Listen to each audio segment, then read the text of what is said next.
बच्चों, आज के इस क्लास में हम लोग क्लास 9th केमिस्ट्री चैप्टर 1 जिसका नाम है हमारे परिवेश के पदार्थ। इस चैप्टर का काफी महत्वपूर्ण जो टॉपिक है, पदार्थ किसे कहते हैं, पदार्थ कितने प्रकार के होते हैं और पदार्थ के बारे में पढ़ेंगे। जैसे ठोस, द्रव्य, गैस किसे कहते हैं, इनके बारे में क्या विशेषता है, इन सभी के बारे में पढ़ेंगे। तो आप इस वीडियो में अंत तक बने रहें। मैं आपको इस बात की गारंटी देता हूँ कि इस वीडियो में बताया गया हर एक कॉन्सेप्ट वीडियो के बाद आपके दिमाग में होगा। तो चलिए बिना किसी लेट के हम लोग शुरू करते हैं। हम लोग पहला टॉपिक जिसका नाम है पदार्थ। ठीक है, आपका चैप्टर जब शुरू होता है तो सबसे पहले दिया गया है कि हमारे परिवेश के जितने सारे चीज हैं, जितने सारे जो भी हम देख रहे हैं, सब क्या है, पदार्थ है। ठीक है, आसपास की सभी वस्तुएं क्या है, पदार्थ है। ये तो हो गया क्लास 8 टाइप का फॉर्मूला, परिभाषा। अब हम देखते हैं कि इसको कैसे परिभाषित किया जाना चाहिए। तो देखिए, जो कुछ स्थान घेरे, नहीं वैसा जो भी धरती पर है, जो कुछ स्थान घेरता है, जिसके अंदर थोड़ा सा द्रव्यमान है, वजन है। अब भाई कुछ होगा तो उसके अंदर वजन तो होगा ही, और जिसके अंदर कुछ आयतन हो, अब वजन है तो आयतन भी उसका होगा। ठीक है, उसके बाद जो कुछ स्थान घेरे जिसके अंदर कोई द्रव्यमान और आयतन हो, एवं जो टच करने पर अवरोध उत्पन्न करे, उसे हम कहते हैं पदार्थ। यानी जो कुछ स्थान घेरे जिसके अंदर द्रव्यमान तथा आयतन हो एवं जो अवरोध उत्पन्न करे, उसे हम क्या कहते हैं, पदार्थ कहते हैं। बात समझ में आया। पदार्थ, अगर आपसे पूछा जाएगा कि पदार्थ मुख्यतः कितने प्रकार के होते हैं, तो आपको बताना है 3 प्रकार का। कौन कौन? ठोस, द्रव्य और गैस। लेकिन 2 और है, आगे जाके आपको पढ़ना है, बस यहाँ पर थोड़ा सा बता देते हैं। एक है प्लाज्मा, दूसरा है बीईसी, बोस आइंस्टाइन कंडेंसेट। ये क्या है भाई साहब? तो ये पदार्थ का 2 अतिरिक्त अवस्था है। इस हिसाब से अगर आपसे ये जान पूछने का प्रयास करेगा कोई कि पदार्थ कितने प्रकार के हैं, ठीक है, मुख्यतः नहीं, सिर्फ पदार्थ कितने प्रकार के हैं, तो टोटल आपसे जब पूछेगा तो आपको बताना है 5 प्रकार का। कौन कौन? ठोस, द्रव्य, गैस, प्लाज्मा और BEC, Bose Einstein condensate. Bharat के सुप्रसिद्ध वैज्ञानिक नाथ बोस, जिनके द्वारा इसका खोज हुआ था 1920 ईस्वी में। ठीक है, कोई दिक्कत, एकदम कोई समस्या नहीं होना चाहिए, सब चकाचक। अब हम लोग देखते हैं ठोस किसे कहते हैं। ठीक है? वैसा पदार्थ जिसका आकार एवं आयतन दोनों निश्चित होता है, उसे हम लोग क्या कहते हैं, ठोस कहते हैं। वैसा पदार्थ जिसका आकार और आयतन दोनों निश्चित हो, उसे कहेंगे ठोस।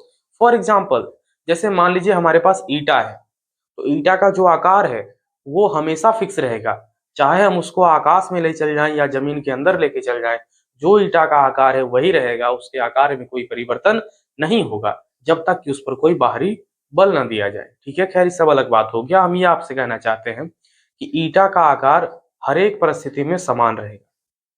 सेम उसी प्रकार से अगर 2 किलो का ईटा है तो आगे भी 2 किलो का ही रहेगा, उसके द्रव्यमान में यानी आयतन में भी कोई चेंज नहीं आएगा।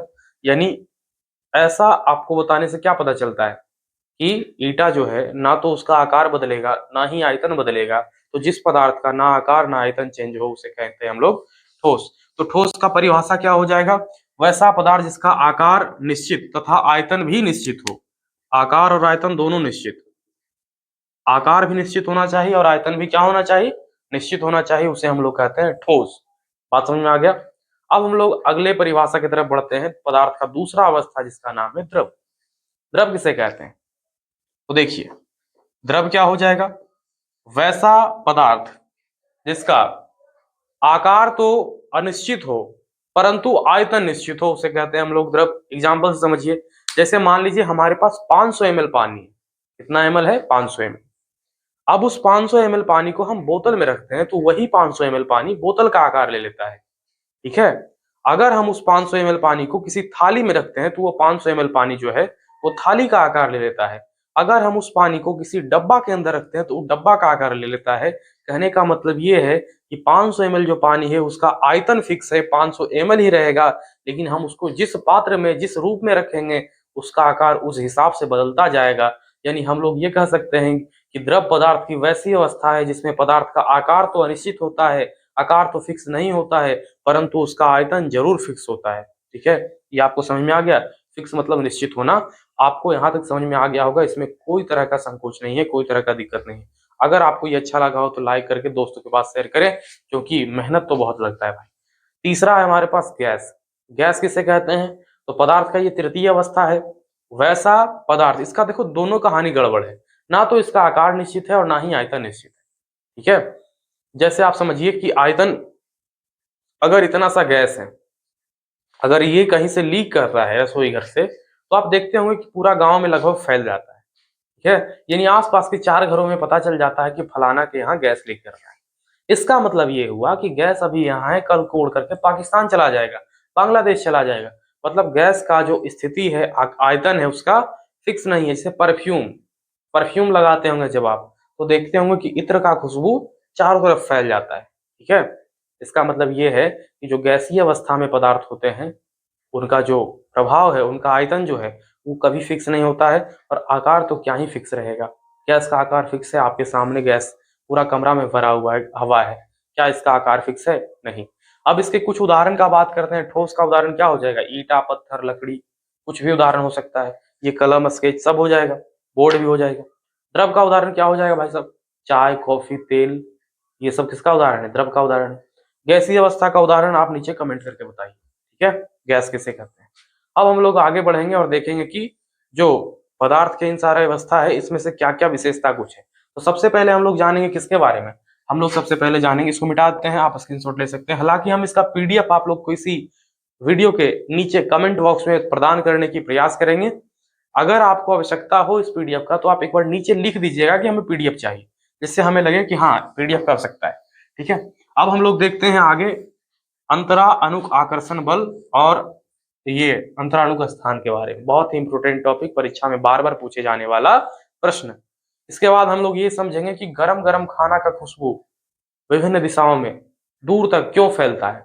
फिर हम लोग देखेंगे कि किसी कमरे के एक कोने में जब हम अगरबत्ती जलाते हैं, तो उस अगरबत्ती का जो गंध है, वो पूरे कमरे में कैसे फैल जाता है। फिर इसी चैप्टर के अंदर हम लोग ये पढ़ेंगे कि चलते चलते जो गर्मी के दिन में आप कुत्ता को हाँफते देखते होंगे, तो कुत्ता जीभ निकाल कर क्यों हाँफता है। इसी चैप्टर के अंदर हम लोग ये भी जानने का प्रयास करेंगे कि हमें पेड़ के नीचे बैठने पर ठंडक की अनुभूति क्यों होती है। इसी चैप्टर में हम ये भी पढ़ेंगे कि कमरे की दीवार, मतलब दीवार बनाते समय या खिड़कियों पर गर्मी के समय में लोग खसखस का प्रयोग क्यों करते हैं। तो हम इस चैप्टर में बहुत सारे टॉपिक को पढ़ेंगे। आप इस चैनल को सब्सक्राइब कर लीजिए, ताकि मैं आपके लिए इसी प्रकार का वीडियो अपलोड करता रहूं। ठीक है, तो हम लोग अभी आगे देखेंगे अंतरा अणुक आकर्षण बल। अंतरा अणुक आकर्षण बल क्या है भाई साहब? अंतरा अणुक आकर्षण बल ध्यान से समझिए। तो जैसा कि आपको पता होना चाहिए, इस बात को आप गांठ बांध लीजिए कि पदार्थों का जो निर्माण हुआ है, वो कणों के द्वारा हुआ है, पार्टिकल्स के द्वारा हुआ। किससे बना है? कण के द्वारा। इस बात को याद रखना है कि पदार्थ का निर्माण किसके द्वारा हुआ है? कण के द्वारा। तो अंतराणुक आकर्षण बल पढ़ाने से पहले मैं आपको बताता हूँ कि सभी पदार्थ के अंदर जो कणों की स्थिति होता है, पोजीशन होता है, किस प्रकार से होता है। जैसे मैं सबसे पहले आपको बताऊंगा ठोस के बारे में। अब इस ठोस को जरा ध्यान से देखिए। ये है ठोस। इसके अंदर जो कण होते हैं, एकदम टाइटली पैक्ड होते हैं इस प्रकार से। ठीक है, ये है ठोस। ठीक है भाई साहब, ये हो गया ठोस। इसमें जो कणों की स्थिति है, एकदम एक दूसरे के नजदीक है। दूसरा कहानी आप समझिए द्रव के बारे में। द्रव में क्या होता है? इस प्रकार का पात्र में द्रव इस प्रकार से इसे फैला रहता है। यह हो गया द्रव। और तीसरा स्थिति आता है गैसीय अवस्था में। गैस में जो गैस के कण होते हैं, उनका फैलाव किस प्रकार होता है, आप समझिए। यह है गैसीय अवस्था। इसको देख करके आपको क्या पता चल रहा है? तो ठोस में जो कण है, वो एक दूसरे के काफी नजदीक है, एक दूसरे के काफी नजदीक है। द्रव में जो कण है, द्रव में जो कण है, उनके बीच जो दूरी है थोड़ा सा अधिक है इसके अपेक्षा, ठोस के अपेक्षा। और जो गैस में कण है, उनके बीच सबसे ज्यादा दूरी पाया जाता है ठोस और द्रव की तुलना में। बात समझ में आया? तो हम समझिए, आप समझिए कि अंतराणुक आकर्षण बल क्या है और अंतराणुक स्थान क्या है। तो भाई साहब, पदार्थ के कणों के बीच एक बल लगता है, जिसके कारण वो इस प्रकार से जकड़े रहते हैं, टाइट से। पदार्थ के कणों के मध्य एक प्रकार का बल कार्य करता है, जिसे हम लोग कहते हैं अंतरा अणुक आकर्षण बल या इंटरमोलिकुलर फोर्स। ठीक है, अब देखिए, ठोस के अंदर कण चूंकि काफी नजदीक है, तो इनके कणों के बीच जो बल है वो बहुत अधिक लगेगा। ठोस के कण काफी नजदीक है एक दूसरे से, तो इनके अंदर जो बल है वो काफी अधिक लगेगा। जबकि द्रव के कण एक दूसरे से थोड़ा थोड़ा दूरी पर है, तो इनमें जो बल होगा वो ठोस की तुलना में थोड़ा कम होगा, कमजोर होगा। तो द्रव में जो है अंतराणुक आकर्षण बल ठोस की तुलना में थोड़ा कम होता है।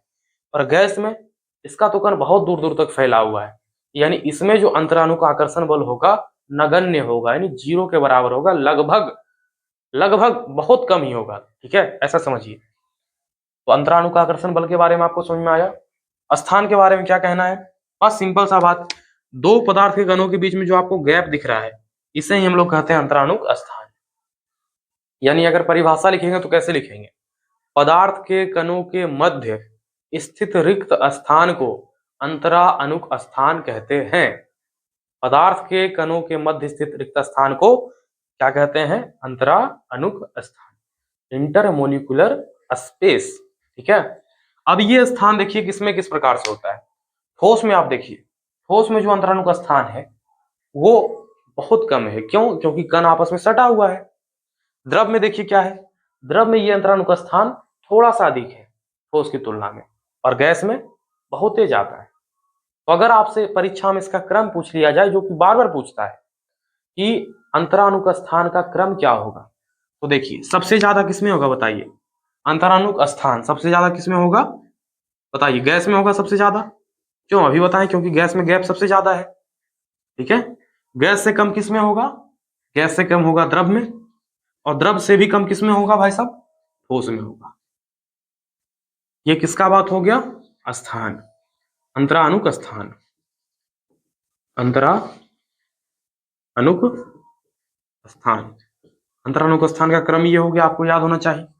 अब देखिए कि अंतराणुक स्थान हो गया, अब अंतराणुक आकर्षण बल का क्रम क्या है? अंतराणुक आकर्षण बल का क्रम क्या होगा? देखिए अंतराणुक आकर्षण बल किसमें ज्यादा होगा और किसमें कम? तो बताइए सबसे ज्यादा किसमें होगा आकर्षण बल? अभी बताएं कि ठोस का कण एक दूसरे के नजदीक है तो ठोस में सबसे ज्यादा, तो इसमें हो जाएगा सबसे ज्यादा किसमें? ठोस में। ठोस से कम किसमें होगा? द्रव में। और सबसे कम किसमें होगा? गैस में। मैं पूरे विश्वास के साथ कहना चाहता हूं कि आपको ये एकदम समझ में आ गया होगा, कहीं कोई डाउट नहीं। फिर भी मैं एक बार हल्का सा रिपीट कर देता हूं। सबसे पहले हमने आपको बताया पदार्थ किसे कहते हैं। तो कोई भी वस्तु जो कुछ स्थान घेरे जिसमें द्रव्यमान व आयतन हो और जो अवरोध उत्पन्न करे उसे हम लोग पदार्थ कहते हैं। पदार्थ जो है वो कणों से मिलकर के बना होता है। पदार्थ के कणों के बीच जो दूरी होता है उसे हम कहते हैं अंतराणुक स्थान, और पदार्थ के कणों के बीच लगने वाले बल को कहते हैं अंतराणुक आकर्षण बल। पदार्थ मुख्यतः तीन प्रकार के होते हैं, ठोस, द्रव्य और गैस। दो और जोड़ लीजिए, प्लाज्मा और बीईसी। अगर आपसे परीक्षा में पूछे कि पदार्थ का चौथा अवस्था क्या है तो बताना है प्लाज्मा, पांचवा बोलना है बीईसी, बोस-आइंस्टाइन कंडेंसेट, ठीक है। आपसे पूछेगा कि ठोस किसे कहते हैं, तो ठोस उस पदार्थ को कहेंगे जिसका आकार और आयतन दोनों निश्चित हो, फिक्स हो। द्रव किसे कहते हैं? द्रव वैसा पदार्थ जिसका आकार तो फिक्स है परंतु आयतन सॉरी आकार फिक्स नहीं है कि किस प्रकार का होगा, लेकिन आयतन फिक्स है कि 500 ml है तो 500 ml रहेगा, 2 लीटर है तो 2 लीटर रहेगा, चाहे आप किसी पात्र में रखिए। यानी द्रव वैसा पदार्थ है जिसका आयतन फिक्स है परंतु आकार फिक्स नहीं है। गैस उस पदार्थ को कहते हैं जिसका ना तो आकार और ना ही आयतन, दोनों में से कुछ भी फिक्स ना हो, उसे कहते हैं हम लोग गैस। यहाँ तक आपको समझ में आ गया होगा, ऐसा हम मान के चलते हैं। ये अगर किसी प्रकार का दिक्कत होता है आप नीचे कमेंट करके बता सकते हैं। 5 नंबर में क्वेश्चन पूछा जाता है कि ठोस, द्रव और गैस में क्या अंतर है। इसके बाद मैं आपको वही बताने का प्रयास करूंगा अगले वीडियो में। तब तक के लिए धन्यवाद। आप इसे शेयर कर सकते हैं दोस्तों के बीच।